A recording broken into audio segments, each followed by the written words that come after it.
Okay, now let's look at part B. From part B, Peter's monthly installment is $1,800. So it means that from X is 1800. Okay, and then we need to find the total number of months for Peter to fully repay the loan. So now, here you can see that I have the result part A, and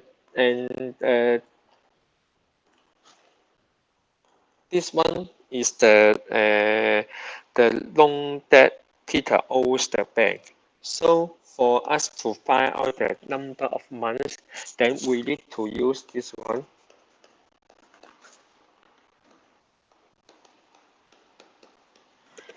200, and then for X is 1800, and then times 1.005 to power n minus 1. Now, this one should be less than or equal to 0. Okay, then we need to find the n. Then the required n will be the result, the required number that Peter needs to pay the installment. So for this one less than or equal to 0, then we just simplify.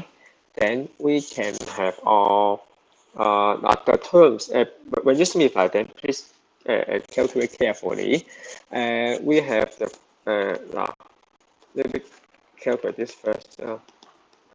And then for the second term, 200 times 1800 will be 360000, and then 1.005 to power n. Now the first two terms we have n in the expression, and then and the last term we have 360000. Okay, for the last term we don't have the n, therefore I can move the terms, so 360000, that one without the n here. Just keep it at the left-hand side, and then simplify the expression. So 16000, the term with n, I put it at the right-hand side and simplify. Okay, 16000 is equal to 360000 minus 2000.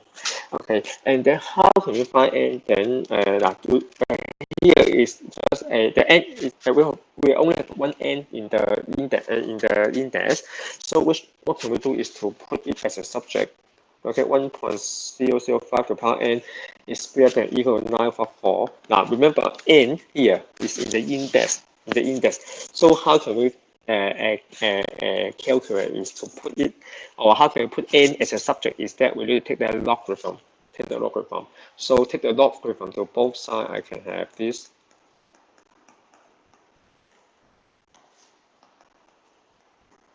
So n will be greater than or equal to log. And 9/4 is 2.25. Okay, you can use a calculator to calculate. And when you divide by both sides by not 1.005, like you should think about whether it is positive or negative, because the value inside logarithm 1.0050 is positive. So it's greater than 1, so the logarithm is positive. So once we move that term to the left-hand side, to the right-hand side, we should keep the inequality, okay? Because multiply or divide by positive number will not affect the inequality.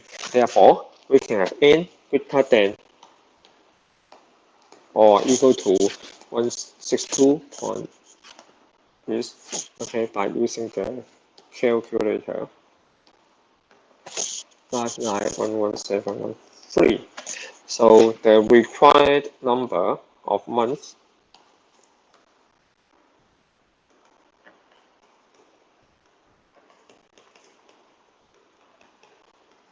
is 163. Okay, that's all for B1. Now for B2, if Peter want to pay the installment using $900, this one. Okay, Then the bank refused the request. Why the bank refused the request is that now for this one don't need to communicate that now you go back to part A1 for A1 the interest that Peter need to pay for the first month is $1,000. However, if he only pays for $900, then it means that after 1 month, he still owe the bank not only the principal $100,000, but also he owes $100 more than the principal. So it means that Peter cannot pay the total loan. Therefore, so the bank refused his request. Okay, so how can you explain is that just to use uh, the installment $900 and compare this one with the interest for the first month, then you can draw the conclusion. Okay, so how can you write down? Then you just compare the monthly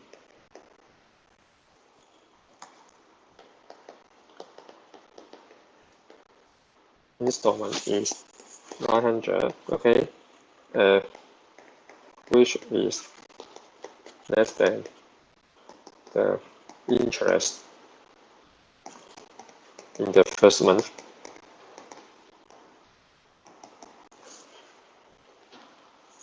That one is 1,000. Okay, therefore, the point is that the loan paid by Peter can never be fully repaid.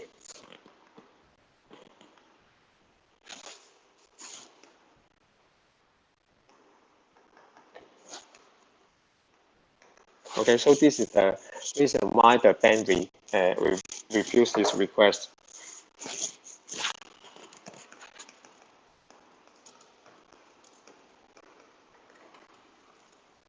Refuse.